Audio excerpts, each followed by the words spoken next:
Okay, it was a long day. This is going to be a really chopped up video, but I can at least show you what went on today when both Beetles got delivered. Uh, I picked up a 73 Beetle, Super Beetle. Uh, it came from Arizona and was stored here, and I was lucky enough to finally get it. And the 74 Beetle, I don't know what all parts will fit, like steering column, things like that.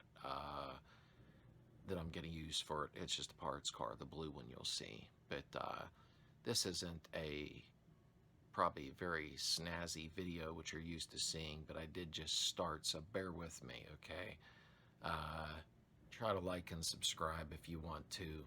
This is going to be a long haul with the restoration and tips and tricks, you know, on valve adjustment, different things, motor rebuild, total restoration. It's going to be for my wife. So try to enjoy this chopped up video that I made just to give you an idea from day one of going to pick the parts up, and then day two of the Beetles getting delivered. And I want to thank my son for showing up and helping me get them unloaded. Enjoy. My name's Slade. Thanks.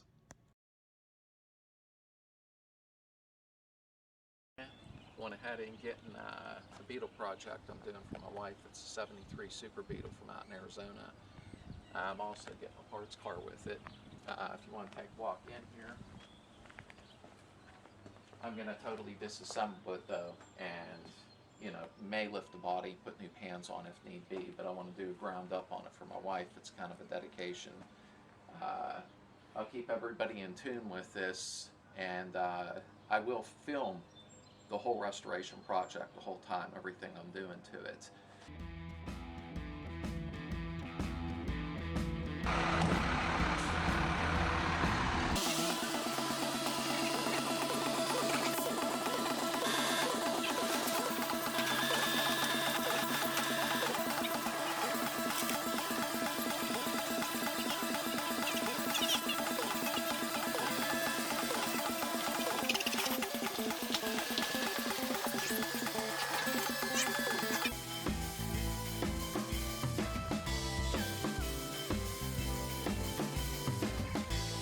One up the hill.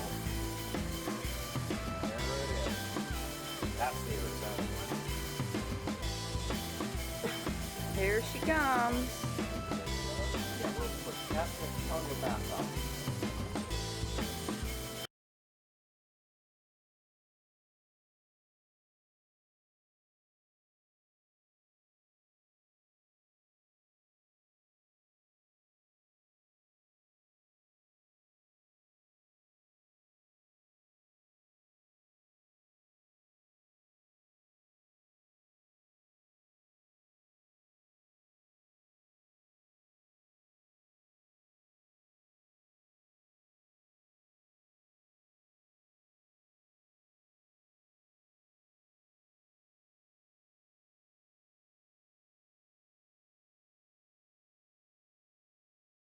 All right, there's the parts car, and what I did is I pulled the motor real quick, which I'm sure, you know, don't take long.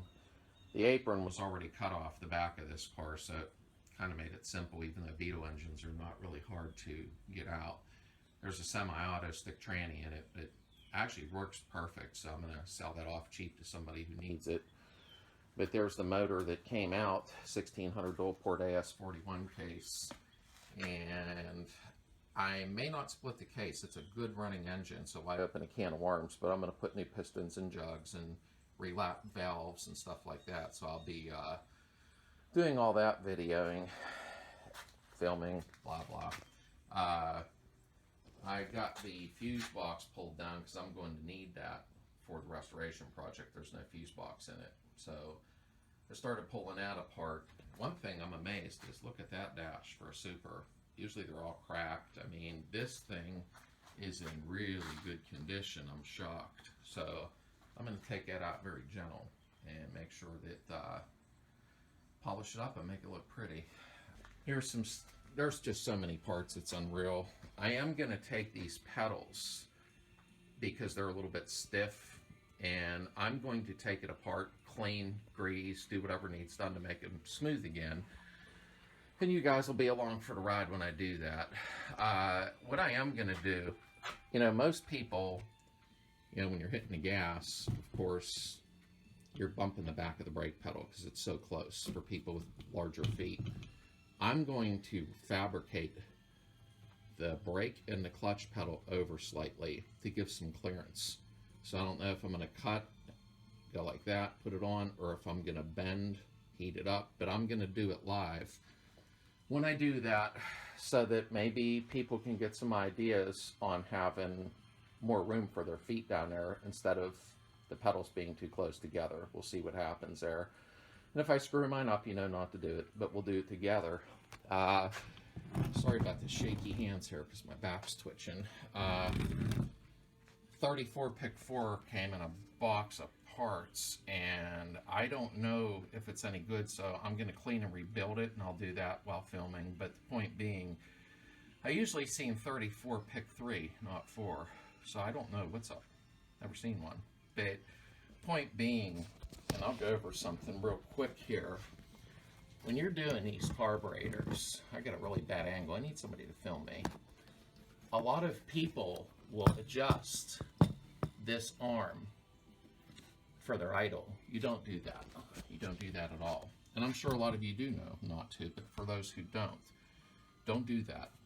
When you adjust this arm, your throttle arm, take it to the lowest lobe, and you only adjust it in just to where it touches the lowest point. Don't turn it till the arm moves out to raise the idle. Just to it, just slightly, just barely touching it. That's all you do, and that's your high idle lab. You have two screws here, a big one and a small one. You have idle adjustment, and you have your fuel air mixture. Where's it at? Right there. See that? Little one. Pull these out 2.5 to 3 turns, both of them, and then start the car. Take your large one and adjust the idle to 650 or wherever you see fit. Okay? Now once you do that, I really need somebody to film me. This sucks. Adjust the big one to 650. Okay? Then take your small screw, which will be your mixture screw, and turn it clockwise. Tight. Don't over tighten. Just until the idle starts to drop down slightly. Once it starts to drop down slightly, turn the small one back out counterclockwise to your left, Lucy, until it smooths out, and keep going until it starts to lobe again a little bit, where you can feel the idles coming back down a little, and stop. Turn back clockwise again, slowly, very slow, until the idle smooths out and you hit that sweet spot. Then go back to the large screw and adjust your idle to where need be, and you're golden. You'll be set. You'll be real happy. That's how you adjust them. And I'll go over that too when I do it. I found the Mallory dual point distributor. I've run this before, and it's actually a really nice distributor for quick high revs. I know people don't like playing with dual point, but I may go with the SVDA 034 vacuum advanced distributor to get rid of that flat spot. I don't know yet. I'm still thinking on what to do, because the vacuum advance will do away with that flat spot, or when you're pulling out from a stop sign, you have that little bit of dead feeling. That's what happens with mechanical advanced distributors on Volkswagens. Now this is like a $300 distributor back in the day, so Mallory really did a good job with this dual point. But I may go with the vacuum advance when I'm not sure yet. Real quick here is I took the starter out of the parts car. That is a starter from a semi-automatic, okay? And the reason I'm going to use that on my 4-speed, and I've done this before on my 72 standard, they have more torque because they got to turn over a big torque converter for the semi-autos. So when you put a semi-auto stick starter on a 4-speed, you're going to notice that thing crank completely different. I mean completely different. It'll feel like a different car to you. And I've done it before, and it pays off to do. Now I'm not telling you to rip your starters out and go buy an automatic starter, semi-automatic. But if you have one or you acquire one and you do it, you're going to notice a huge difference on it. I learned that from somebody quite a few years back. because our Beetles all have the no, it fires fast with that. And a hard start relay, you know, is a good thing too. But yeah, if you do that, that's just another little tip that really makes a big difference. But there she's still sitting outside covered up. I'm really bummed out that I got held up with injury, but it is what it is. There's nothing I can do about it. She's inside. Old Arizona is nicknamed now Gracie, so that's her name. I did score some 68 fenders. They're brand new. The other one's sitting up in the rafters up there because I didn't want to bend it up until I get that off of there, and then I'll pull it down. I'm not a real big fan of the Super Beetle tail lights, so want to do 68 to 70 tail lights, so that fender there I'll just get rid of. But I did get 2 brand new fenders from somebody at a really good price. Technically it was a trade deal. Did great on that. Basically the rear apron looks nice and solid. It's original German, so I am going to repair it instead of replacing it, because the original German stuff is so much tougher, it's so much thicker. It's just different than the aftermarket stuff. As you know, the motor's against the wall right now over there, but transmission's in there. I'm going to pull everything out, clean all this up. As you can see here, I don't know what somebody did. It's like they cut an access hole for some reason for the engine compartment, and these motors come out in 15 minutes, so I don't know the idea of that. I'm just going to weld that shut, clean all this up, and paint it real nice. We're doing the car in an antique blue-gray color. I think it's French blue or something. Yeah, it's French blue. Is it French blue? Yeah. So I'm going to do that, but this will all get cleaned out underneath here, and I'll walk you through the process with me. Not that I'm a professional, but, you know, yeah, I was real happy about getting new fenders for the back. That really made me happy. But everything is solid. There's no rust around here, as you can see. Usually when you start pulling the windows out, you usually end up with a lot of rust, and this is clean. So clean. I am amazed with it. A little bit of surface here, and it is surface rust. That's all it is. Very easy cleanup. Right here, Beetles are always prone if you see the rust bubbles here, and usually once you start sanding, then you have a hole, because there's expansion foam in here as a sound deadener from the noise from the engine into the compartment. This is solid. Never, no mud, no nothing. Stuck a magnet to it. But I am going to go inside of there, and I'm going to get the foam all out of there. What I'm going to do is take headliner material, put, I'll get back to you on, I forget what it's called, but you take headliner materials, you make almost like beanbag sacks, and you put them inside of there and replace that foam because they don't hold moisture. So I was really lucky. Even looking down at the quarter panels, there's no mud. Everything is solid. The door that was on the car, the hinges were bent, and it wasn't even original to the car, so it wasn't the fault of the car. But as you can see, I picked up a 68 door, and look at them lines. Look how perfect this door lined up, and that's unusual. Now, one thing I'm going to have to do is on a 68, apparently the chrome trim is a little bit lower. So I'm going to have to weld these shut and drill new holes so that the chrome is nice and even. But if you look at the door, how nice it closes. This is unusual. Perfect. Perfect. Can't ask for more than that. And being Arizona, once again, I hate to keep saying this, but this is solid. There is no rust on the rockers, the heater channels. It is all solid. This is a big treat for somebody like me, Northeast.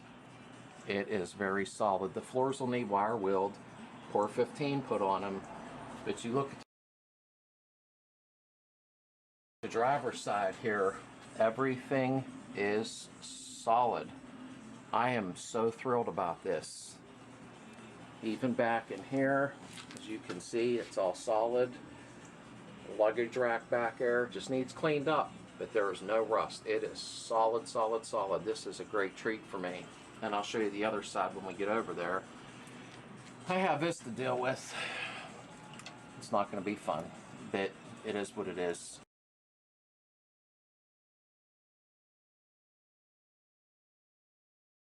I have everything for it. I even have all the interior for the car, but obviously I've taken it out. This is factory sunroof. It's taped shut right now.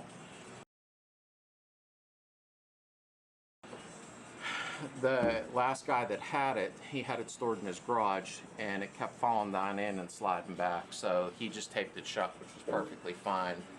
I'm going to have to remove this, and I'm going to have to get in there and put new cables in and fix everything, which is great. Glad to have a sunroof. But it shuts very nice and even. As we come to the front here, as you can see around the windshield, no rust here either. All solid. Very solid. I am just thrilled about that. These here are original German fenders. So I am going to salvage these fenders because, as you know, when you buy aftermarket fenders now, I'm not saying they're junk, but they're a thinner metal and they never seem to line up just right. These are the original German fenders on here.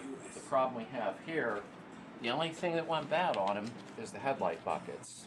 So there is spot welds around here. I'm going to buy, probably off Amazon, they sell spot weld cutters. They look like drill bits with jagged teeth. I'm going to drill the spot welds and pull the buckets out. J-Bugs and CIP1, I believe, sells the new headlight buckets. I am saving these German fenders, there's no doubt in my mind about it, because they're solid. I'll put new headlight buckets in, and it'll be like brand new and a nice fit, you know. There's only a couple bolts holding them on right now. But taking a peek in the trunk area, as you can see, this is all solid in here. No rot at all. It's solid. I am thrilled. I do got a really nice gas tank that came with it. I have everything I need for in here. I even have a nice cover. It's just clean. It's dirty right now, but there's no rust. I can't even believe this. This door is fine on this side. It was put on. As you can see again, this is what you want. You want them lines to line up perfectly, and it wasn't hard to get it that way. And this one also, I didn't put my door handle on this side. Beautiful. You can't ask for more than that, no matter what. As you come to this side here, nice and solid. Not a speck of rust in them rockers. Now right here, That's just... yeah, this is just from water laying there because I had it outside temporarily, so all clean up. Battery tray area, this is normal. Got some holes there. I'm going to buy the actual factory section and repair it. I'm not going to lift the body over just that. I don't think too many people would. I'll repair that area, but the rest is so solid, even if you look up at the heater channels down there. It's just very, very solid. So, got some work ahead of me, but this here, a big area prone to rotting is your luggage rack, so to speak, and it's all solid. All very solid. Very, very happy with this. So, I'm getting there. I just got it in yesterday. Not much else to say. I mean, I did score, I should have showed you while I was here, 68 taillights for the back fenders. And look how clean them are. They're original German. Only thing I do is buy some new lenses because, you know, boo-boo there. But they are very clean. This is going to be a really nice project. Gracie's going to come out really, really nice in the end. That's it. That's all I had to show you today. And I want to thank my buddy that I got the car from. He loans me these wheel dollies, and this is great. I mean, I can literally just push the car around, and it makes it quite simple. So I really appreciated that. Thanks for watching, and stay tuned. I'll be stepping up the pace now finally since I got my daily drivers all fixed up. Thanks, guys.